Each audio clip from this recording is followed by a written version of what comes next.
Hello everyone, my name is Mayank Singh and आप देख रहे हैं कॉमर्स एंड फन, जहां पे टीचर आपको दिल और दिमाग दोनों से पढ़ाता है। भाई साहब, आज अपने को करने हैं टॉप के 100 एमसीक्यूज। ठीक है, 100। देखो, शांक सर ने मेरे को 100 बोला था, लेकिन तुम लोगों को पता ही है मैं हूं 107 क्वेश्चंस लाया हूं। प्लस इन क्वेश्चंस के साथ मैं क्या करूंगा, टॉपिक्स को एक्सप्लेन करता जाऊंगा और किन टॉपिक से एमसीक्यूज आ सकते हैं। तो ये कहने को भाई साहब 107 एमसीक्यूज हैं, बट ये 500 के बराबर है। मतलब इससे आपके कम से कम 500 एमसीक्यूज कवर होंगे। तो उसी के लिए स्टार्ट करते हैं। जल्दी से अपनी पेन कॉपी सारी चीजें निकाल लो। ठीक है, ट्राई करो कि आप मेरे साथ आंसर करो। हम ट्राई करेंगे दोनों एक साथ मिलकर इन क्वेश्चंस को क्या करें, सॉल्व करें और अपने एमसीक्यूज का जो खौफ है ना, उस खौफ को क्या करें, खत्म करें। तो चलो लेट्स बिगिन। तो पहले क्वेश्चन से शुरुआत करते हैं। पहला क्वेश्चन, ठीक है, इजी। अच्छा, हमने चैप्टर वाइज क्वेश्चंस लेके आए हैं। मैंने हर चैप्टर से क्या करें, कुछ 10-15 क्वेश्चंस, 10-12 जितने भी क्वेश्चंस बन रहे हैं वो क्वेश्चंस क्या करें, हर चैप्टर से हमने पिक करे हैं। तो आओ स्टार्ट करते हैं। सबसे पहला क्वेश्चन, ठीक है, जो कि nature and significance first chapter से है। कहता है कि विच one of the following statement is not correct. इनमें से कौन सी स्टेटमेंट नॉट करेक्ट है। पहला कि management is a goal oriented process. अबे ये कहीं फीचर से रिलेटेड कुछ आ तो नहीं रहा, इंपॉर्टेंट फीचर से। ठीक है, तो दैट मींस ये स्टेटमेंट तो भाई करेक्ट है। दूसरी कह रहा है management is a continuous process. ये भी बात सही है भाई। Management is a dynamic process. ठीक है, ये भी बात सही है, क्योंकि मैनेजमेंट को हम टाइम टू टाइम चेंज करते रहते हैं, हमने पढ़ाई है। But management is rigid process. अबे फिक्स थोड़ी होता है। रिजिड का मतलब क्या होता है, फिक्स। जो चीज हमने बोल दिया वही थोड़ी होगा, बीच में हम चेंजेस भी तो करते रहते हैं। तो दैट मींस जो करेक्ट आंसर है, मतलब ये तो क्या है, हमारा फीचर या स्टेटमेंट कह सकते हो, ये गलत है। तो जो हमारा करेक्ट आंसर होगा वो ऑप्शन कौन सा हो जाएगा बच्चे, ऑप्शन डी हमारा करेक्ट आंसर हो जाएगा। ये पहला क्वेश्चन है। ऊपर के जितने भी थे वो तीनों के तीनों क्या थे, फीचर्स थे मैनेजमेंट के। सेकंड क्वेश्चन की बात करते हैं। तो सेकंड क्वेश्चन क्या कह रहा है कि विच one of the following is not an importance of management. Importance of management आपको याद होनी चाहिए, इजीली आंसर कर दोगे। पहला है इंटीग्रेटिंग वेरियस इंटरेस्ट ग्रुप्स। दूसरा है डेवलपिंग सोसाइटी। तीसरा है डिसिप्लिन एम्प्लॉय। और लास्ट क्या कह रहा है, इन कैलकुलेटिंग क्रिएटिविटी। ठीक है, यहां पे क्या कह रहा है, नॉट एन इंपॉर्टेंस। इंपॉर्टेंस नहीं है, इंपॉर्टेंस नहीं है। इसका मतलब क्या मैनेजमेंट में आपको एम्प्लॉइज को डिसिप्लिन करना कहीं पे सिखाया गया भाई? सोसाइटी को डेवलप करना, वेरियस अलग अलग ग्रुप्स की एक्टिविटीज को क्या करना, इंटीग्रेट करना, जोड़ना, और क्या कहते हैं, क्रिएटिविटी को कैलकुलेट करना। ये सारी सारी की चीजें हमने मैनेजमेंट के क्या है, इंपॉर्टेंस में देख रखी हैं। बट ये अपने एम्प्लॉयज को डिसिप्लिन करना, ये तो हमने नहीं सीखा है। तो दैट मींस मैं कह सकता हूं कि हमारा जो करेक्ट आंसर होगा वो क्या होगा, यहां पे सी होगा। अगले वाले पे मूव करते हैं। कह रहा management is not N applied science, a pure science, a art and क्या कहते हैं, आर्ट एंड साइंस। तुम लोगों को मैंने उस टाइम भी पढ़ाया था कि मैनेजमेंट क्या है, बन रहा है, साइंस की तरफ बनने की कोशिश कर रहा है। ठीक है, फैमिली प्रेशर में साइंस बन नहीं पाया, मतलब फैमिली प्रेशर की वजह से, ठीक है, साइंस की तरफ मूव तो कर गया, बट एक्चुअल में साइंस नहीं बन पाया। तो हम कह सकते हैं कि जो मैनेजमेंट है उसके रूल्स इतने स्ट्रिक्ट नहीं है कि वो क्या हो जाए, प्योर साइंस हो जाए। तो दैट्स व्हाई हम कह सकते हैं कि management is not a pure science. तो करेक्ट आंसर हमारा क्या हो जाएगा, बी हो जाएगा। आपको पता था ना, हमने 3 टॉपिक्स पढ़े थे, management as a science, management as a arts and management as a profession. तो ना तो ये प्योर साइंस है, ना तो ये प्योर प्रोफेशन है। ठीक है, बट ये क्या है, प्रोफेशन की तरफ आगे बढ़ रहा है और साइंस की तरफ भी आगे बढ़ रहा है, बट प्योर साइंस तो नहीं है। ये क्या है, सिर्फ एक आर्ट्स है। आर्ट्स वाली क्राइटेरिया पे पूरा क्या होता है, मैनेजमेंट फुलफिल उतरता है। ठीक है, आगे बात करी जाए, in which category does management falls. कौन सी कैटेगरी में मैनेजमेंट आता है भाई, well established profession, semi profession, ठीक है, इमर्जिंग प्रोफेशन या मार्जिन। अबे इमर्जिंग प्रोफेशन अभी तो थोड़ी देर पहले बताया कि भाई क्या हो रहा है, ये जो पुराने हमारे प्रोफेशंस होते थे, लॉज होते थे, डॉक्टर्स, ठीक है, उनकी कुछ फीचर्स तो क्या कर ले रहा है, अडॉप्ट कर पा रहा है, बट सारे के सारे फीचर्स अडॉप्ट नहीं कर पा रहा। तो इसलिए कहते हैं कि ये अभी क्या हो रहा है, फ्यूचर प्रोफेशन है। ठीक है, अभी एक्चुअल में प्रोफेशन नहीं है, दैट्स वाई इसको बोला जाएगा इमर्जिंग प्रोफेशन। तो करेक्ट आंसर जो हो जाएगा वो हमारा क्या हो जाएगा, ऑप्शन सी हो जाएगा। आगे बढ़ते हैं। Top management is concern with the formulation of. ठीक है, टॉप मैनेजमेंट के वर्क्स, फंक्शंस याद करो जल्दी। सबसे पहला है guidelines for supervisors, long term plans, short term plans, none of these. देखो, एक तो जब ये दिखता है ना नन ऑफ दीज, भाई मेरा मजा मन करता है, बार बार ये अंदर से चुलाती है, इसी को मार दो, इसी को मार दो, बट ऐसा नहीं करना है, भावनाओं में नहीं बहना अपने को। देखो, ठीक है, ये क्या करता है, जो लॉन्ग टर्म पॉलिसीज होती हैं ऑर्गेनाइजेशन की, उन्हीं को तो बनाता है। तो दैट मींस हमारा करेक्ट आंसर क्या हो जाएगा, बी हो जाएगा। अगले पे मूव करते हैं। कोऑर्डिनेशन इज, ठीक है, मैंने बताया था, जब मैंने वन शॉट भी पढ़ाए हैं, क्लासेस में भी पढ़ाया है, हर जगह पे कहीं पे भी मैंने पढ़ाया हो, तो वहां पे हमने लिखा था ना कि मैनेजमेंट फंक्शन, ठीक है, कोऑर्डिनेशन मैनेजमेंट का फंक्शन तो नहीं है। एसेंस ऑफ मैनेजमेंट याद करो, ये मैंने पढ़ाया था तुम लोगों को कि एनीथिंग माइनस अगर मैनेजमेंट करते हो तो जीरो या फेलियर मिलता है, और मैनेजमेंट में से अगर कोऑर्डिनेशन माइनस कर दो तो भी हमें क्या मिलेगा, फेलियर मिलेगा। तो दैट्स वाई इसको क्या बोला जाता है, कोऑर्डिनेशन को एसेंस ऑफ मैनेजमेंट। तो दैट्स वाई करेक्ट आंसर अपना क्या हो जाएगा, बी हो जाएगा। आगे बढ़ते हैं, ठीक है। अच्छा, ये क्वेश्चंस के आंसर दे रखे हैं, अगर आपको चाहना है, ठीक है, रेक्टिफाई करना है तो कर सकते हो, बाकी मैंने तो आंसर दे ही दिए हैं। अब साथ में हम फिल इन द ब्लैंक्स। अच्छा, तुम लोगों के मन में आएगा सर असेशन रीजंस भी तो आते हैं, स्टेटमेंट वाइज क्वेश्चंस भी तो आते हैं। पे आते हैं, पता है मुझे, ठीक है, लेकिन वो क्वेश्चन अगर आप ये क्वेश्चंस कर लोगे ना तो असेशन रीजंस और ये सारे अपने आप ही निकल जाते हैं, ठीक है, अपने आप ही क्लियर हो जाते हैं। बाकी तुम लोग बोलोगे तो स्पेशली असेशन रीजंस के पूरे क्वेश्चंस क्या करूंगा, आप लोगों के लिए लेके आ जाऊंगा, लेकिन उसके लिए भाई कमेंट अच्छे खासे होने चाहिए, ठीक है। अगर कमेंट होंगे तो असेशन रीजन और स्टेटमेंट वाइज क्वेश्चंस इन्हीं दोनों की भरमार लगा दूंगा तुम लोगों के लिए, ठीक है। चलो तो मूव करते हैं फिल इन द ब्लैंक्स में। कह रहा है the element that aims at integrating group efforts to achieve, और क्या कहते हैं, achieve group objective is called. Most of the बच्चों के मन में आएगा मैनेजमेंट, बट इसका आंसर मैनेजमेंट नहीं है भाई, ठीक है, मैनेजमेंट नहीं है इसका आंसर। इसका आंसर है कोऑर्डिनेशन। ये कोऑर्डिनेशन का फीचर है, सबके एफर्ट को आपस में जोड़ देता है भाई, उनको एक साथ लेके आता है। इस चीज को क्या बोला जाता है, कोऑर्डिनेशन बोला जाता है। आगे बात करी जाए सेकंड क्वेश्चन की, तो managing director is the position of dash level of management in a large company.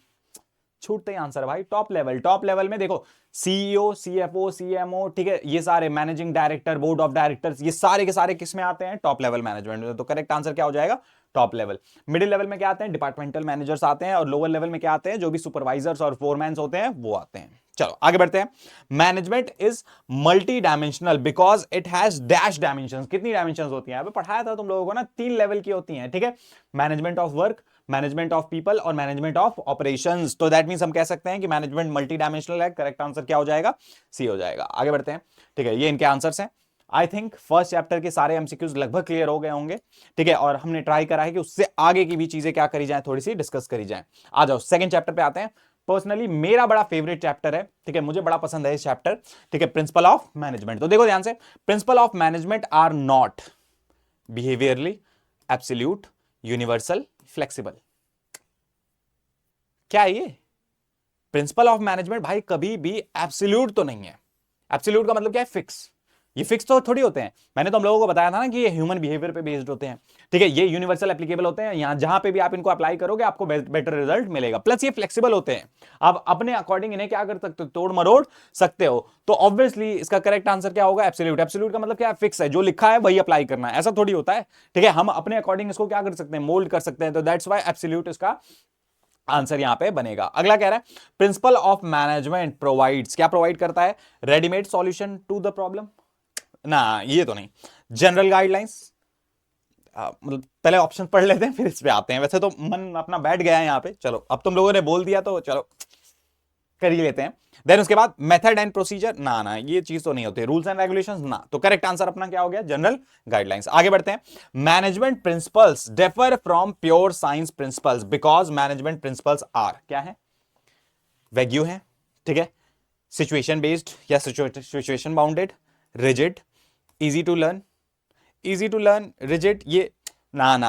Answer क्या होगा, वैग्यू। वैग्यू का मतलब क्या होता है कि क्लियर नहीं होते। जैसे साइंस के प्रिंसिपल्स क्या है, पूरे क्लियर है, पूरे एकदम, ठीक है, उनको कैसे अप्लाई करना है, क्या करना है, हर चीज उनके बारे में क्लियर है। इनका कुछ क्लियर नहीं है, ठीक है, ये क्या है, अस्पष्ट है, ठीक है, फिक्स नहीं है, डिसाइडेड नहीं है। तो इस वजह से इसे क्या बोला जाता है कि ये प्योर साइंस नहीं बनते। आगे बढ़ते हैं, अगले क्वेश्चन देखते हैं। Principle of management are significant because these results in taking initiate actions, adopting to new technology, employ satisfaction, optimum utilisation. अबे मेरा तो मतलब सबसे फेवरेट पॉइंट ही यही है, ऑप्टिमम यूटिलाइजेशन ऑफ रिसोर्सेज, ठीक है। क्यों होते हैं, क्योंकि इनकी वजह से हम अपने रिसोर्सेज को बेस्ट पॉसिबल वे में क्या कर सकते हैं, यूटिलाइज कर सकते हैं। दैट्स व्हाई करेक्ट आंसर क्या हो जाएगा, ऑप्टिमम यूटिलाइजेशन ऑफ रिसोर्सेज। अगला देखते हैं पॉइंट। अगले पॉइंट में क्या कह रहा है, which one of the following is not a principle of scientific management, functional foremanship, हाँ ये तो टेक्निक है ना, दैट मींस मन तो इसी पे आ जाना चाहिए। आगे देखते हैं। Development of personal, development of personal का मतलब क्या है, development of each and every individual to their greatest prosperity and efficiency, वो वाला प्रिंसिपल हो गया। हार्नी नॉट डिस्कार्ड, ये भी प्रिंसिपल है भाई साइंटिफिक मैनेजमेंट का। मैक्सिमम नॉट रिस्ट्रिक्टेड आउटपुट,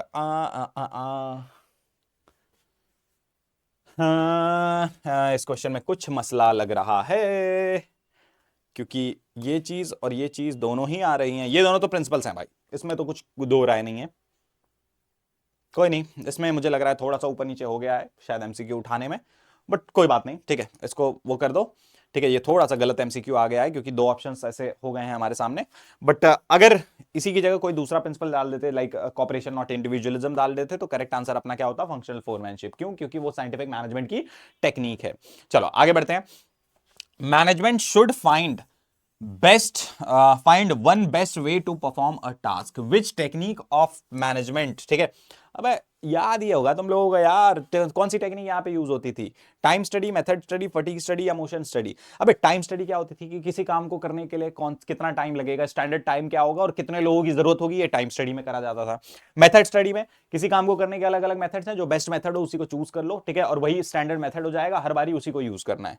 यही बात ऊपर भी कुछ नहीं बोल रहा है। तो करेक्ट आंसर क्या बन जाएगा यहाँ पे? बी बन जाएगा। फटीग स्टडी, फटीग स्टडी का मतलब क्या होता है? थकावट, कि कितने इंटरवल तक का, क्या कितने इंटरवल में ब्रेक देना चाहिए और कितने टाइम का ब्रेक होना चाहिए, वो भी यहाँ पे क्या हो जाता है? डिफाइन हो जाता है, वो फटीग स्टडी में आ जाता है। और मोशन स्टडी में क्या होता है?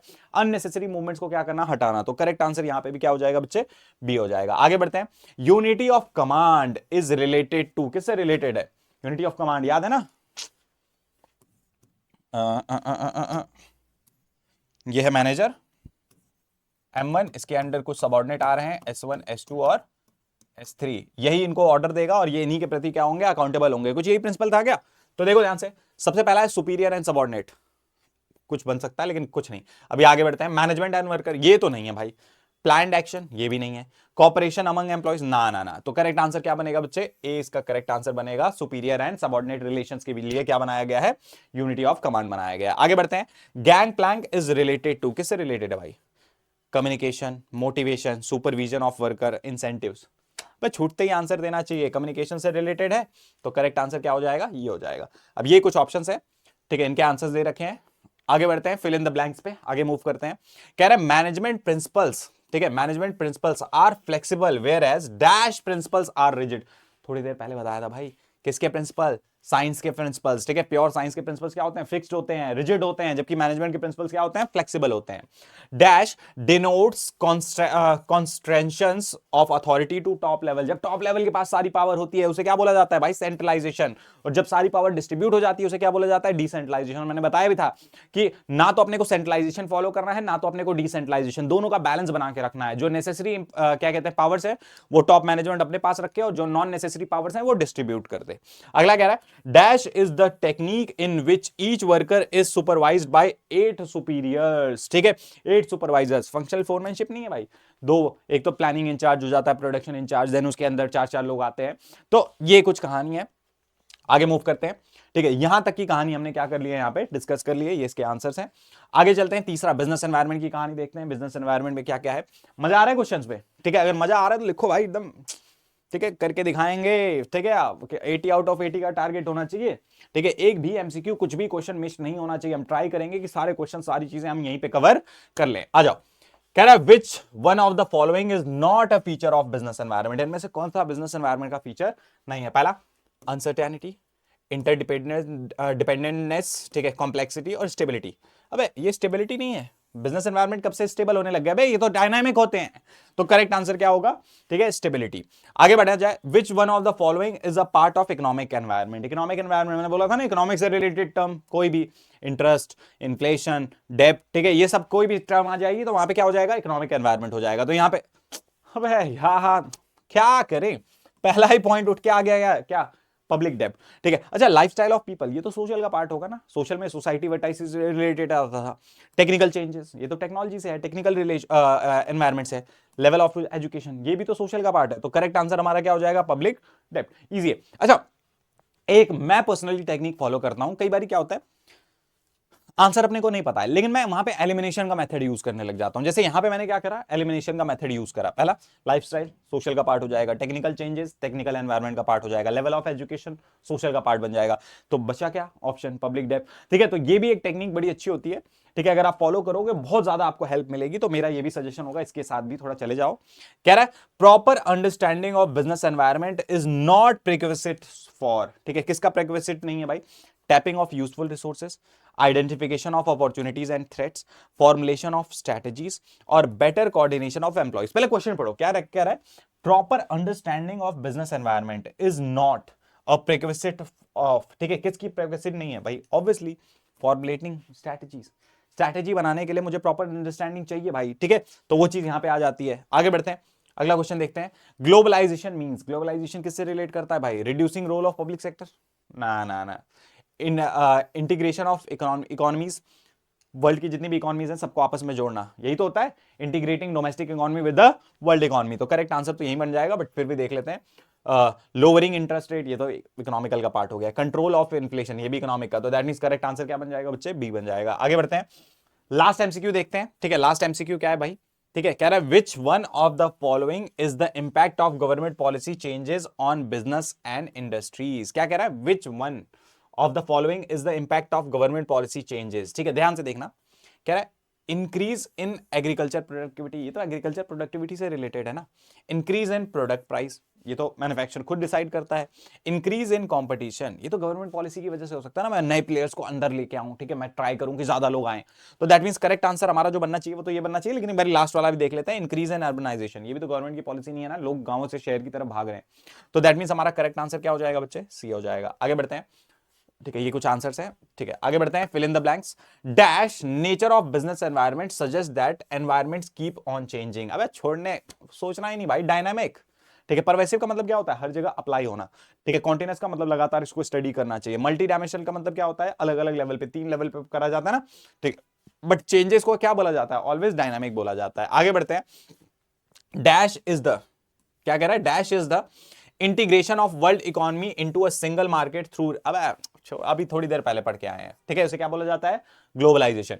ये तुमने इकोनॉमिक्स में भी पढ़ा है और इससे पहले भी पढ़ रखा है। ठीक है, एलपीजी, लिबरलाइजेशन, प्राइवेटाइजेशन, ग्लोबलाइजेशन। ठीक है, आगे बढ़ते हैं, कह रहा है dash feature of business environment state that various factors of business environment, कौन सा भाई, ठीक है, क्या कह रहा है कि dash feature of business environment state that various factor of business environment. क्या है भाई, ऑप्शन पहला है परवेसिव, दूसरा है कॉन्टिन्यूस, तीसरा है डायनामिक और चौथा है इंटर रिलेटेडनेस। इंटर रिलेटेडनेस की बात नहीं कर रहा कि सारे फैक्टर्स एक दूसरे से क्या होते हैं, जुड़े हुए होते हैं, उसी की बात कर रहा है, वेरियस फैक्टर ऑफ। ठीक है, तो करेक्ट आंसर यहां पे क्या हो जाएगा बच्चे, हमारा इंटर रिलेटेडनेस हो जाएगा। ठीक है, आगे बढ़ते हैं। ठीक है, 4th चैप्टर प्लानिंग, 3 चैप्टर्स हमारे खत्म हो चुके हैं एमसीक्यू। ठीक है, और ऐसे ही मोस्टली ऐसे ही एमसीक्यू आते हैं। अब इसी में ना थोड़ा सा स्विच कर देता है, ठीक है, थोड़ी सी कहानी स्विच कर देता है। ठीक है, क्या होता है कि कई बारी ना केस स्टडी की फॉर्म में दे देता है, तो केस स्टडी मैं तो मानता हूं सबसे इजी है भाई, अगर वो एमसीक्यू में आ जाए ना मजा ही आ जाए, एकदम इजी कर देता है। ठीक है, तो वहां पे थोड़ा सा आपको केस स्टडीज की प्रैक्टिस करनी होगी, वो और इजी हो जाएगा, बाकी इनसे तो हेल्प मिल ही रही है। चलो मान लो मैं कह देता हूं कि अगर पेपर में ना भी आया तो भी प्रैक्टिस तो हो रही है ना, बहुत सारी चीजें समझने को तो आ रही है ना। चलो तो प्लानिंग पे मूव करते हैं। प्लानिंग का पहला क्वेश्चन कह रहा है कि pervasiveness of planning indicates that planning is a top management function extend throughout the, अच्छा परवेसिवनेस का मतलब क्या होता है, हर जगह अप्लाई होना। ये टॉप मैनेजमेंट में सिर्फ कह रहा है, ये तो ऑब्वियसली गलत है। ठीक है, extend throughout the organization, हर जगह पे अप्लाई हो रहा है, कुछ ये आंसर होगा, बट आगे भी देख लेते हैं कंफर्म करने से पहले। Is a future oriented, future oriented नहीं भाई, ऐसा कुछ तो नहीं है। Is the first element of manager, ना ना ना, तो करेक्ट आंसर क्या बनेगा अपना, बी बनेगा, सिंपल। चलो आगे बढ़ते हैं, which one of the following is an importance of planning, reduce uncertainty, identifying alternate critically, developing leadership, selecting the most approach. अबे नहीं यार, ठीक है, आपको बताया था ना रिड्यूसिंग ये तो सीधा सीधा पॉइंट है, रिड्यूसिंग अनसर्टेनिटी। ठीक है, जो अनसर्टेन चीजें हैं उनको हम पहले ये सोच समझ के उनको इवेल्युएट करके क्या कर देते हैं, एलिमिनेट कर देते हैं, तो ये बन जाएगा। देन उसके बाद आता है which one of the following is not a limitation of planning, planning की कौन सी इनमें से लिमिटेशन नहीं है, dynamic environment, costly project, costly process, rigidity और टॉप मैनेजमेंट अप्रोच। ना ना ना भाई, ये सिंपल, रिजिडिटी क्या है, इसकी लिमिटेशन है, ये तो इसकी लिमिटेशन है ही नहीं। ठीक है, रिजिडिटी तो है ही नहीं भाई, इसमें आता ही नहीं, ये रिजिड थोड़ी कर देता है, करता है क्या, एक मिनट रुक जाओ पहले कंफर्म कर लेने दो। विच one of the following is not a limitation of planning, dynamic environment ये तो है, कॉस्टली प्रोसेस है, रिजिडिटी भी है, और top management approach. Top management approach नहीं होना चाहिए यहाँ पे, रिजिड तो है। ठीक है, ये चीजों को क्या कर देता है, रिजिड कर देता है, फ्लेक्सिबिलिटी छोड़ता नहीं है।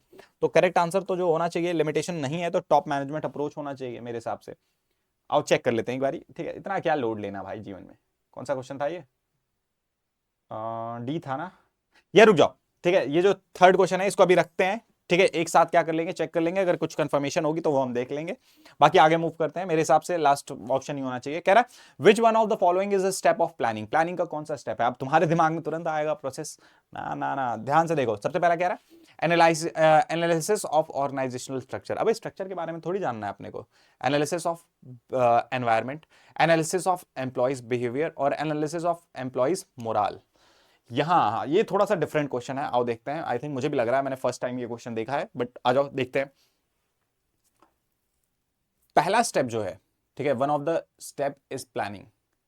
एनवायरमेंट को तो हम हमेशा स्टडी करते हैं ना, तो पहला स्टेप तो मेरे हिसाब से मतलब जो स्टेप है वो क्या होना चाहिए, बी ही होना चाहिए।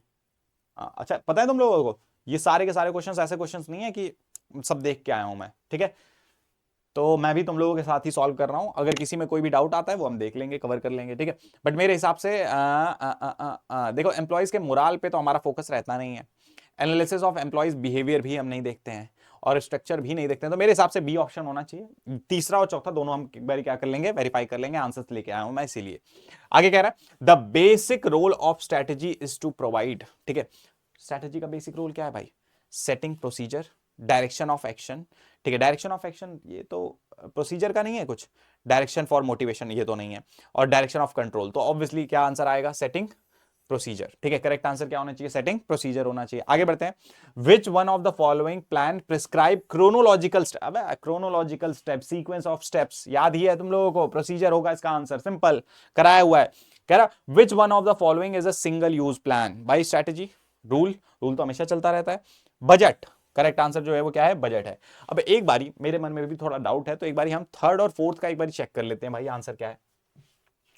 थर्ड का आंसर है डी, थर्ड का आंसर हमने भी डी किया है, ठीक है, और फोर्थ का आंसर बी है, ठीक है, ठीक है। मुझे मन में डाउट आ रहा था बट कोई नहीं, कंफर्म कर लिया हमने। फिफ्थ का, फिफ्थ का आंसर मुझे लग रहा है हमने गलत कर दिया है। The basic role of strategy is to provide setting procedure, direction of action, setting procedure तो नहीं होना चाहिए, सही कह रहे हो। चलो इसको भी कंफर्म कर लेते हैं, ठीक है। फिफ्थ का जो आंसर है वो क्या है, बी है। इसकी एक्सप्लेनेशन एक बार देख लेते हैं। The basic role of strategy, strategy का मतलब क्या होता है, मैंने जब पढ़ाया था तो मैंने बताया है कि जो रिसोर्सेज हैं उनको क्या करना, अलॉट करना, रिसोर्सेज को अलॉट करना हमने क्या करा है, स्ट्रेटेजी का पार्ट रखा है। सेटिंग प्रोसीजर, प्रोसीजर तो स्टेप्स बता रहे हैं, तो उस वजह से एलिमिनेट होना चाहिए, थोड़ा सा इस पर हमें ध्यान देना चाहिए था, मैंने जल्दबाजी में कर दिया। डायरेक्शन फॉर मोटिवेशन ये तो नहीं होगा, और डायरेक्शन ऑफ कंट्रोल ये भी नहीं होता, स्ट्रेटेजी में ये चीज तो नहीं रखी जाती। Direction of action he most probably answer बन रहा है। चलो कोई नहीं, बाकी इसका रीजन जो है वो रीजन अगर वैसे मैं देखूंगा और पिन कमेंट में क्या कर दूंगा, अप्लाई कर दूंगा, ठीक है, तो टेंशन मत लो, इसकी भी कहानी हमने देख ली है। चलो आगे बढ़ते हैं, फिल इन द ब्लैंक देखते हैं। कह रहा है dash dash involves giving authority and responsibility to subordinate, subordinate को अथॉरिटी एंड रिस्पॉन्सिबिलिटी देना, ठीक है। Division of work, decentralisation, delegation, अबे सिंपल यार, डेलीगेशन, इतना क्या सोचना। हमने गलत चैप्टर, नया चैप्टर स्टार्ट कर दिया क्या, चलो कोई नहीं। Dash is the process of grouping similar activities together and creating department, similar type की एक्टिविटीज को क्या करना, एक साथ जोड़ देना और क्या करना, उनको डिपार्टमेंट में तब्दील कर देना। क्या इसे डिपार्टमेंटलाइजेशन नहीं बोला जाता, ऑर्गेनाइजिंग स्टार्ट हो गया है, मुझे लग रहा है थोड़ी सी मिसप्रिंटिंग हो गई है आगे पीछे, बट कोई नहीं, करते हैं क्वेश्चन, अब उनको भी तो करना ही है, चलो जाओ यहीं पे कर लेते हैं। मैं बता दे रहा हूं ये ऑर्गेनाइजिंग का पार्ट स्टार्ट हो गया है, तो इसको क्या बोला जाता है, डिपार्टमेंटलाइजेशन बोला जाता है। कह रहा है dash is the organisational structure in which activities are group on the basis of product, product के बेसिस पे, अब कितनी बार बताया है, डिविजनल स्ट्रक्चर, ठीक है। और जब on the basis of work होता है, on the basis of activities होता है, तो उसे क्या बोला जाता है, फंक्शनल बोला जाता है। फॉर्मल में क्या होता है, जब स्केलर चेन फॉलो होती है तो उसे फॉर्मल, और जब स्केलर चेन फॉलो नहीं होती तो उसे इनफॉर्मल, ठीक है। तो ये इसके कुछ आंसर्स थे, ठीक है, आगे बढ़ते हैं।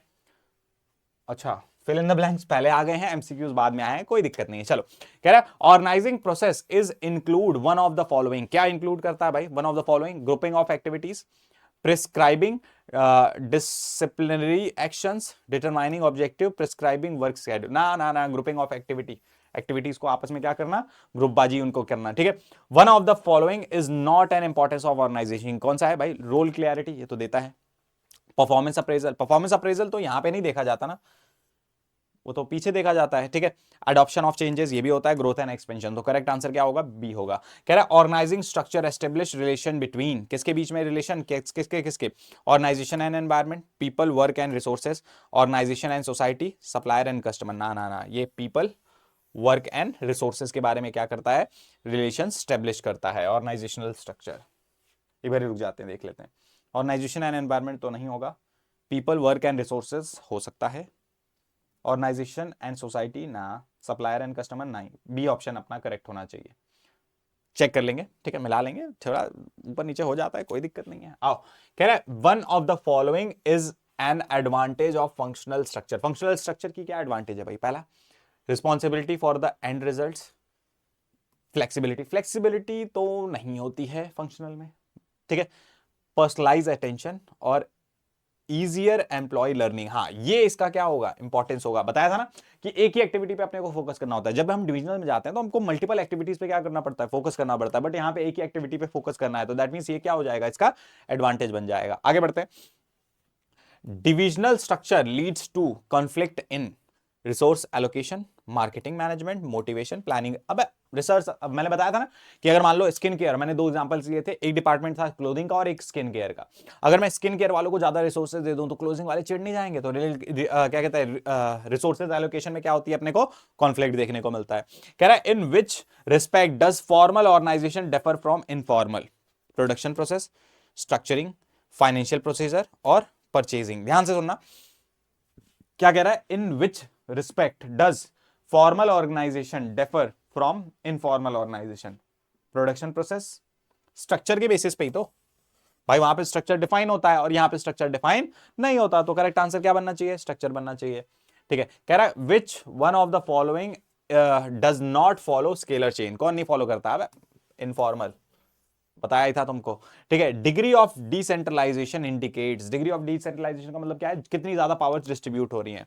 तो degree of authority delegating, degree of responsibility, degree of power delegating, obviously power, मैंने बताया ना कि पावर्स कितनी क्या हो रही हैं, डिस्ट्रीब्यूट हो रही हैं। तो करेक्ट आंसर क्या हो जाएगा, सी हो जाएगा। ये इसके कुछ आंसर्स हैं।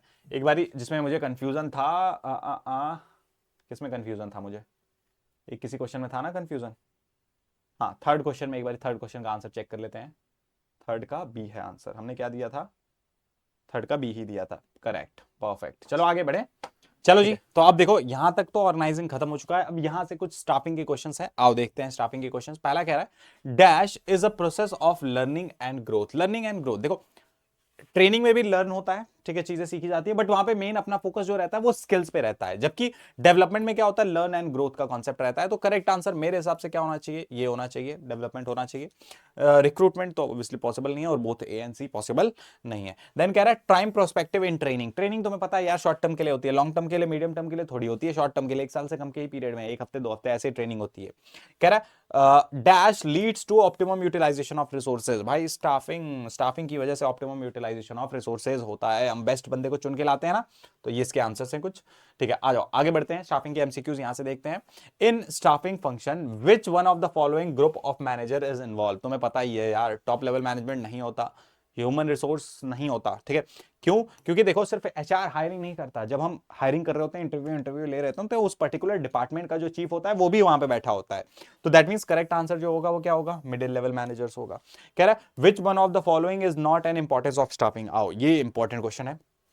Suitable division of work among employees, काम डिवाइड करने का काम तो भाई ऑर्गेनाइजिंग में हो जाता है। तो दैट मींस मेरे हिसाब से ये आंसर होना चाहिए, क्योंकि नॉट की कहानी देख रहा है। बट आगे के भी ऑप्शंस पढ़ लेते हैं। डेवलपिंग स्किल्स इन एम्प्लॉइज, ये ट्रेनिंग कराने का काम तो इन्हीं का होता है। एम्प्लॉय सेटिस्फैक्शन, भाई उसको काम अच्छा मिला है, सही उसके मनपसंद का मिला है, ये भी इनका काम होता है। Efficient use of human resource, तो करेक्ट आंसर ऑब्वियसली क्या है, ए है।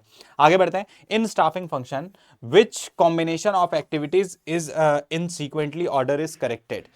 Recruitment, selection, training. नहीं भाई, ट्रेनिंग से पहले प्लेसमेंट होती है ना, पहले प्लेस करते हैं फिर ट्रेनिंग देते हैं।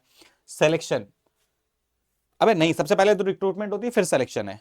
Recruitment, selection, placement, training. हाँ, मुझे जहां तक लग रहा है ये ऑर्डर सही है, लेकिन एक बार लास्ट वाला भी देख लेते हैं। रिक्रूटमेंट, ट्रेनिंग, सिलेक्शन, ना ना ना, गलत, ये भी गलत। तो करेक्ट आंसर अपना क्या होगा बच्चे, यहाँ पे सी होगा। सिंपल सी कहानी है, ठीक है, ये सीक्वेंस ऑर्डर में चलता है। कह रहा है which one of the following source is most relevant to recruiting managerial personnels?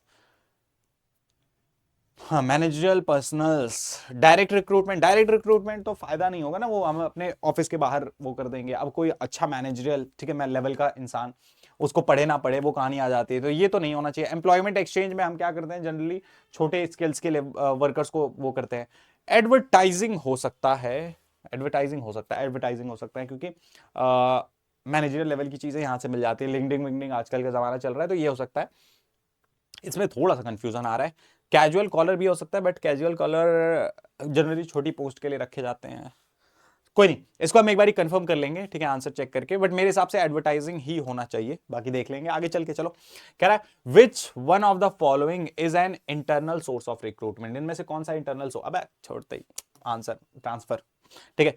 Then उसके बाद आगे मूव करते हैं, which type of learning is management development concern with, which type of learning in management development concerned with specific job skills development, multi skills, अच्छा management की बात कर रहा है, मैनेजमेंट की बात कर रहा है, तो मैनेजमेंट में obviously multi skill development consider होगी, क्यों, क्योंकि हम कई सारी स्किल्स क्या करते हैं यहाँ पे लर्न करते हैं। For which group of person is vestibule training relevant, vestibule employees जो एक्चुअल में काम कर रहे हैं मशीन्स पे, वो उसको क्या बोला जाता है भाई, ऑपरेटिव लेवल बोला जाता है, जो ऑपरेटर्स होते हैं वही तो इस पे काम करते हैं। अब टॉप मैनेजमेंट थोड़ी वेस्टिबुल ट्रेनिंग करेगा, उनका तो पॉलिसीज बनाने का काम होता है, मिडिल लेवल हायरिंग वायरिंग का काम होता है इनका, तो उनका तो नहीं है, सुपरवाइजर वो तो सुपरवाइज करते हैं, तो दैट मींस ऑपरेशन लेवल का क्या होना चाहिए, करेक्ट आंसर होना चाहिए। मेरे मन में कंफ्यूजन था फोर्थ क्वेश्चन को लेके, आओ देखते हैं, फोर्थ का आंसर सी है, परफेक्ट, मुझे लग ही रहा था। चलो फिल इन द ब्लैंक, किसका, डायरेक्टिंग का, आ जाओ। कह रहे dash is the process of stimulating people to engage in goal directed behaviour, motivation, सीधा आंसर है भाई, मोटिवेशन। कह रहा है the channel of communication which is transmitted through informal channel is called, informal की वजह से चलता है तो गैंग प्लैंक होना चाहिए, गैंग प्लैंक होना चाहिए, ठीक है। देन उसके बाद कह रहा है dash aim at instructing guiding motivating people to achieve desirable result, भाई डायरेक्टिंग, डायरेक्टिंग की डेफिनेशन ही बोल दी है, आ जाओ। एक मिनट, एक मिनट, सेकंड का आंसर क्या है, सी है, सेकंड का आंसर ग्रिपाइन, ग्रिपाइन, ग्रिपाइन वो वाला स्ट्रक्चर होता है ना जो आपस में पूरा वो होता रहता था। कह रहे the channel of communication which is transmitted through informal channel, हाँ ग्रिपाइन हो सकता है, ग्रिपाइन। गैंग प्लैंक में तो लेकिन होती तो कहानी फॉर्मली, हाँ सही कह रहे हो, करेक्ट आंसर जो बनना चाहिए वो अपना क्या बनना चाहिए, ग्रिपाइन ही बनना चाहिए, ठीक है। देखो हॉरिजॉन्टल में सेम लेवल पे डिस्कशन होता है, फॉर्मल में पता ही तुम लोगों को, और gang plank is also the part of क्या है, फॉर्मल कम्युनिकेशन है, हाँ वो इमरजेंसी की सिचुएशन में होता है, तो ग्रिपाइन इसका क्या होना चाहिए, करेक्ट आंसर होना चाहिए, और इसका आंसर क्या होगा, डायरेक्टिंग होगा, गैंग प्लैंक इसका आंसर नहीं होगा, इसका आंसर ग्रिपाइन ही होगा, सही है, ठीक है। चलो आगे बढ़ते हैं, इससे क्या समझ में आ रहा है भाई, कितना भी कुछ भी कर लो, कंफ्यूजन तो सबके मन में रहती है, तुम ही लोग सिर्फ नहीं हो, हम भी हैं कंफ्यूजन में रहते, ठीक है।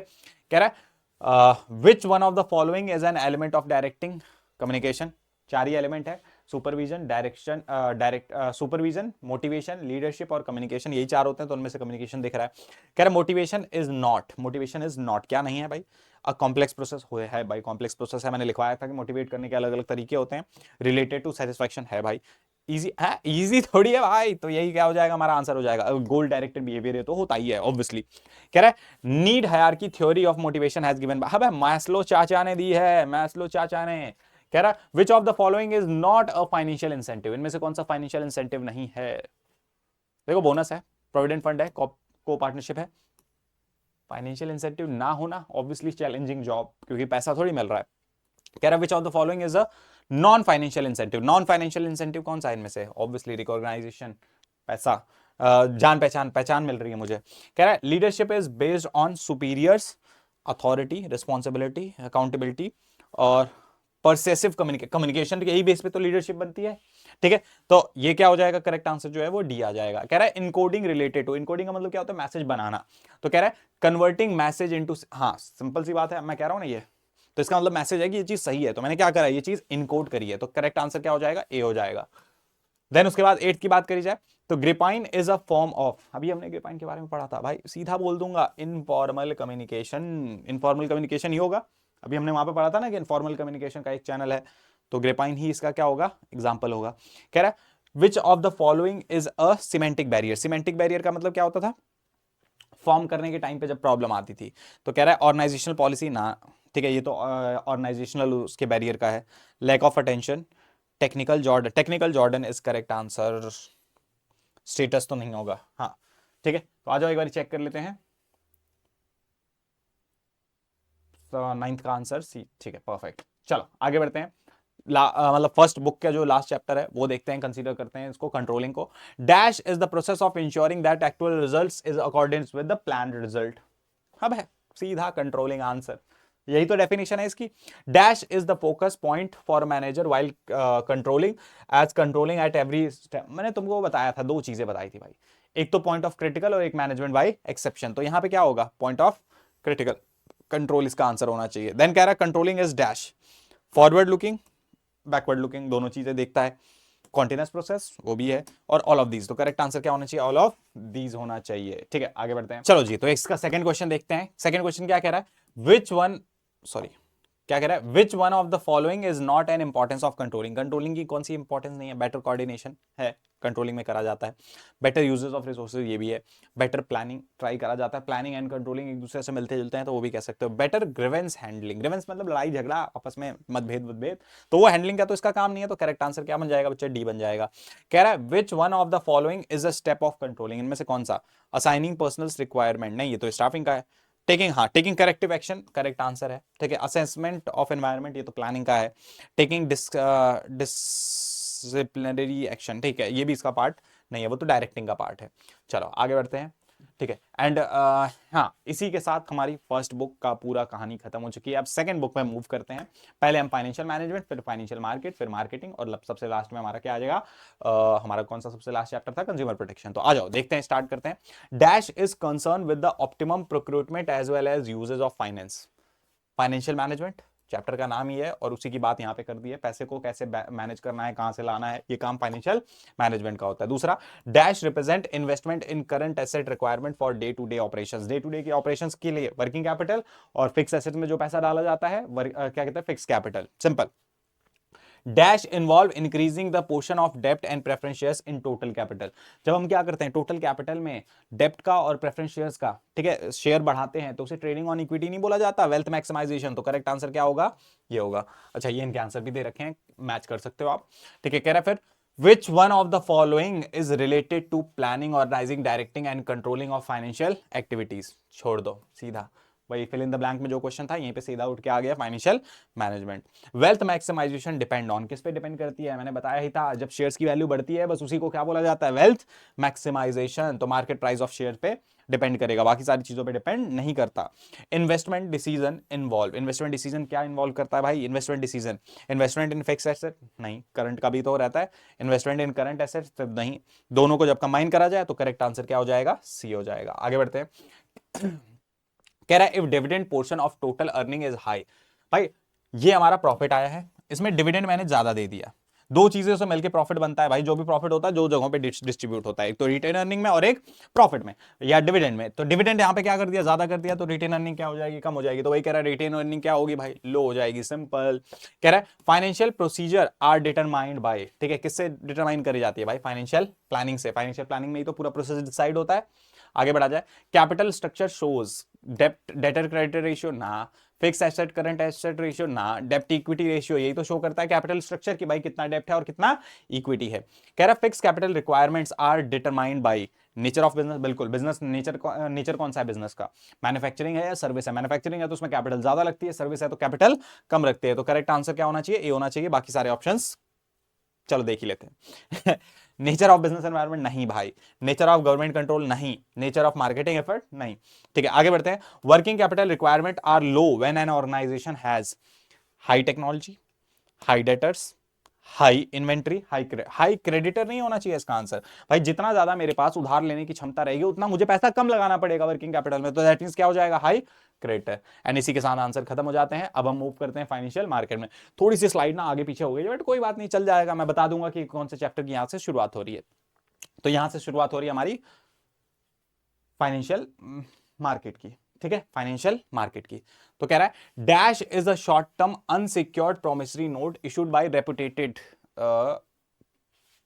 Organisation. Reputed organisation commercial paper नहीं होता था, ये याद करो, कमर्शियल पेपर ही तो इशू करते थे। देन उसके बाद कह रहा है dash is a sources of finance to meet very short term funds requirement of commercial bank. Commercial bank की शॉर्ट टर्म ट्रेजरी बिल नहीं इशू होता था ये, ठीक है, ट्रेजरी बिल होता था। अच्छा ये सारे जो है ये वैसे तो पेपर से सिलेबस से डिलीटेड है, बट मैं कहता हूं कि एक बारी ठीक है देख लो, बस ज्यादा कुछ देखना नहीं है इनको।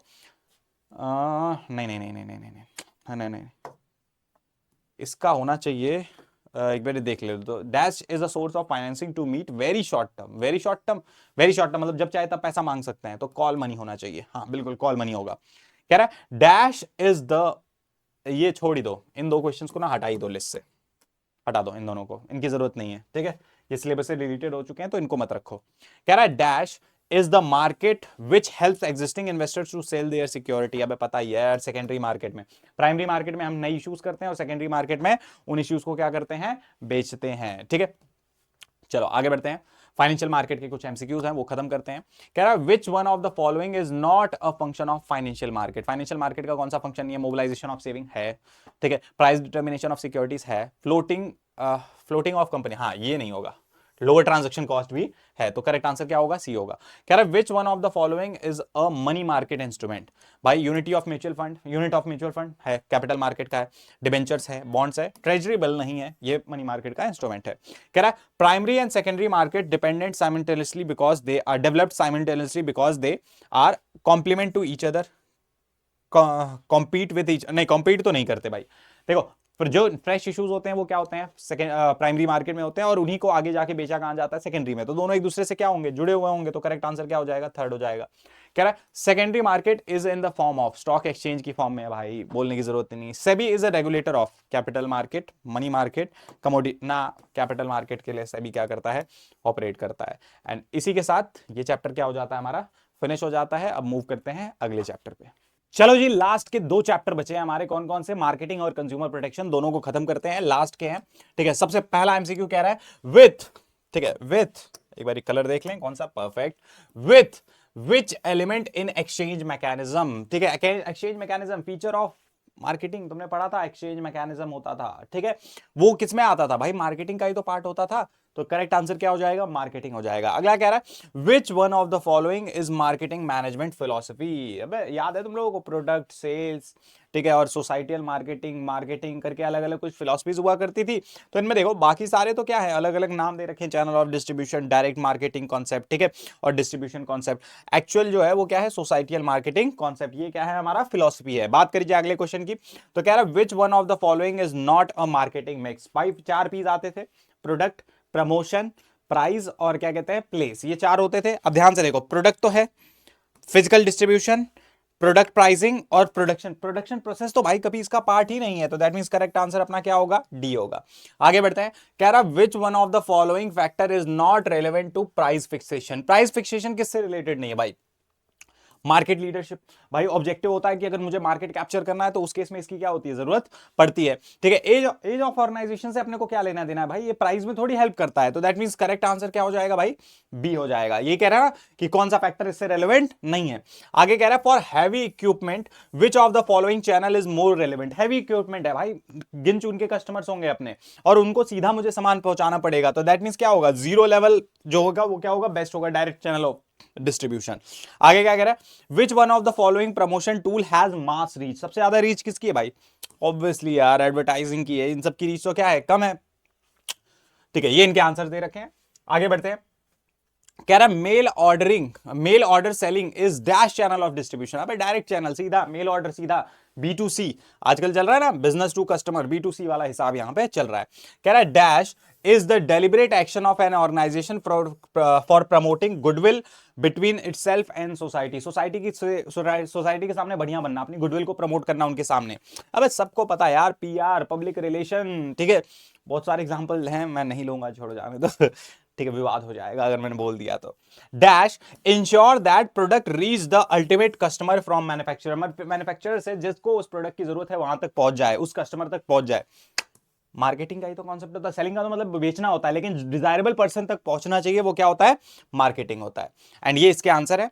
अब इसके बाद भाई लास्ट चैप्टर कंज्यूमर प्रोटेक्शन, चलो जी स्टार्ट करते हैं। कह रहा है which one of the following is not a reason for importance of consumer protection from the point of view of customer. Customer के पॉइंट ऑफ व्यू से इनमें कौन सा नहीं है भाई, आओ देखो, कंज्यूमर इग्नोरेंस होता है भाई, ठीक है, और क्या कहते हैं, कंज्यूमर एम्पैथी, हाँ ये आंसर हो सकता है इसका, ठीक है, ये तो है ही, कंज्यूमर एक्सप्लॉइट होता है और कंज्यूमर ठीक है अनऑर्गेनाइज कंज्यूमर है, तो करेक्ट आंसर जो होगा वो क्या होगा बच्चे, बी होगा। आगे कह रहा है from the point of view of business which one of the following is a reason because of which consumer protection is important. ठीक है, अगर बिजनेस के पॉइंट ऑफ व्यू से देखा जाए तो डायनामिक एनवायरमेंट भाई ये कंज्यूमर प्रोटेक्शन का पार्ट थोड़ी है। फास्ट टेक्नोलॉजी डेवलपमेंट ये भी इसका पार्ट नहीं है। गवर्नमेंट इंटरविजन, अगर हम क्या करते हैं कंज्यूमर प्रोटेक्शन सही से अप्लाई नहीं करते हैं तो गवर्नमेंट क्या करेगी, हमारे ऊपर एक्शन ले सकती है। तो करेक्ट आंसर क्या हो जाएगा बच्चे, सी लास्ट है कॉम्पिटेटिव मार्केट, तो वो तो उसका पार्ट है ही नहीं। आगे बढ़ते हैं, कह रहा है which one of the following is not a consumer right, इनमें से कौन सा, राइट टू सेफ्टी है भाई, बिल्कुल है। राइट टू सीक रिडर्सल है, ठीक है। राइट टू गेट डिस्काउंट, अब डिस्काउंट लेने का मम्मी मम्मी को राइट थोड़ी है, वो तो मिल जाता है वो बात है, ठीक है। फिर आगे कह रहा है in which year did a consumer protection act come into existence, ठीक है। देखो 1986 में क्या हुआ था, first time consumer protection act आया था, ठीक है, एग्जिस्टेंस में आया था। बट बाद में जाके 2019 में इसको क्या करा गया था, अपडेट किया गया था, अपग्रेड किया गया था, जो भी कह सकते हो, इसमें कुछ चेंजेस करे गए थे, तो वो कहानी 2019 की है, ठीक है। अभी एग्जिस्टेंस की बात कर रहे हैं तो 1986 में आया था। कह रहा है a district forum has judicial to entertain a customer complain involving product value of, ठीक है। ये पुराना डेटा है, ठीक है, पुराने डेटा के अकॉर्डिंग क्वेश्चन है, ठीक है। अब मैं बता देता हूं, अप टू 1 CR, 1 करोड़ तक का क्या है ये एंटरटेन करता है, तो करेक्ट आंसर जो होगा वो 1 CR होगा। एंड इसी के साथ हमने अपने 107, अच्छा नहीं नहीं नहीं, सॉरी सॉरी सॉरी, अभी कुछ क्वेश्चंस बचे हैं, 3 क्वेश्चंस और बचे हैं। कह रहा है dash mark is use for electronic product, तुमको बताया ही था भाई ISI मार्क क्या होता है, यूज होता है, ठीक है। फिर कह रहा है dash is one of the redressal agency for redressing consumers grievance, ठीक है, कंज्यूमर में कोई भी दिक्कत आती है उसको, तो कोपरा नहीं। State commission, state commission 3 commission होते थे ना, बताए थे तुम लोगों को, डिस्ट्रिक्ट, स्टेट और नेशनल कमीशन, ठीक है। देन उसके बाद आप सुप्रीम कोर्ट पे जा सकते हो। कह रहा है a complain can be filed against dash who adopt unfair trade practices, ठीक है। ट्रेडर ओनली, क्या सिर्फ ट्रेडर के खिलाफ ही केस कर सकते हैं, मैन्युफैक्चरर ओनली ना, ठीक है, हम दोनों के खिलाफ कर सकते हैं। अबे कंज्यूमर के खिलाफ थोड़ी करेंगे, लास्ट ऑप्शन तो सरासर गलत है, ठीक है। तो हम दोनों के खिलाफ क्या कर सकते हैं, ट्रेडर एंड मैन्युफैक्चरर दोनों के खिलाफ क्या कर सकते हैं, एक्शन ले सकते हैं। एंड इसी के साथ हमारा चैप्टर क्या हो जाता है बच्चे, फिनिश हो जाता है, ठीक है। और चैप्टर कह रहा हूं मैं, सॉरी, ठीक है, मतलब सारे एमसीक्यूज फिनिश हो जाते हैं। अब इनमें 2-3 टाइप के हमने एमसीक्यूज नहीं लिए थे, लाइक ट्रू एंड फॉल्स नहीं लिए थे, असर्शन रीजन नहीं लिए थे, और स्टेटमेंट वाइज वो क्वेश्चन आते थे ना कि first statement second statement true है फॉल्स है, ये सारे क्वेश्चंस नहीं लिए हैं। अगर आप लोगों की भरपूर मात्रा में डिमांड आती है तो ये क्या करा जाएगा, लाया जाएगा। एंड साथ में अगर आप लोगों की डिमांड होती है तो जैसे अभी 100 क्वेश्चंस लेके आए ना हर चैप्टर के, वैसे ही कुछ 100 केस स्टडीज, 100 नहीं मतलब, ठीक है, जितनी भी केस स्टडीज हो पाएंगी उतनी केस स्टडीज भी आप लोगों के लिए लाई जा सकती है। लेकिन उसके लिए भाई साहब दबा के कमेंट करना पड़ेगा आपको। जब अच्छा खासा कमेंट करोगे, अच्छी खासी डिमांड दिखेगी तो मैं एफर्ट डालूंगा, ठीक है, नहीं तो मोटिवेशन क्यों लाऊं मैं अपने लिए, ठीक है। तो ये आज के लिए बस इतना बहुत है, ठीक है। और मिलते हैं, अगर वीडियो पसंद आई है, क्वेश्चंस ने हेल्प करी है कुछ आपकी, ठीक है, तो आप क्या कर सकते हो, नीचे कुछ अच्छा सा कमेंट लिख सकते हो, यार बहुत अच्छा लगता है, मैं आगे रिप्लाई भी करूंगा, ठीक है, हार्ट दूंगा आपको, ठीक है। बस आज के लिए इतना बहुत है, बाय बाय।